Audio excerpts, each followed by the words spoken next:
Hello, thank you for coming to watch this video. I'm Diana Herrinton. I'm the head chef at Real Food for Life. Today what I want to talk about with you is gluten-free and how the recipes and the products out there are not serving you. They're actually filled with things that aren't healthy for the most part. There might be a couple that are, but mostly what I have found are really unhealthy recipes and unhealthy products. Look at those labels. They are filled with things like starch and sugar. And look at the recipes, same thing. Most of the recipes that I have found out there, the experts are recommending 40% starch. You just know that's not good for you. It's not healthy. And guess what? It's fattening.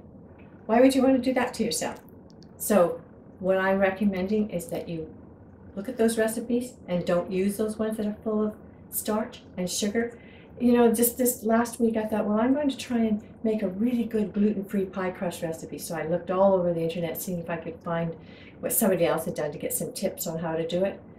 Well, finally I found one that looked like it might be promising. Guess what? It had lard in it. I mean, do you want to have lard in your... I mean, no.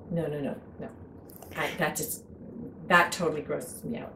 I'm not going to put lard in my pastry.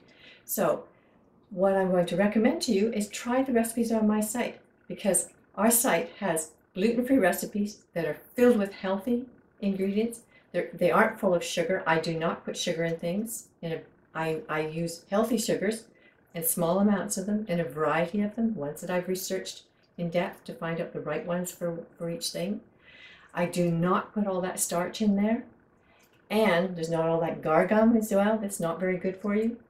So all the recipes are healthy. And on top of that, I have been developing recipes since 1982 without any dairy products and without any eggs in them.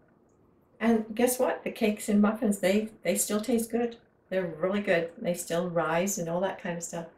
So that's one good thing you can do. Another thing, I'm going to be putting on a healthy boot camp very soon that's all about healthy baking. And it's gluten-free, sugar-free, and no dairy and no eggs. And please check it out and read that article that I wrote. It's a rant about that, all those gluten-free things, and it'll tell you a lot more than I just told you just now in detail. It's worth reading. See you at the boot camp.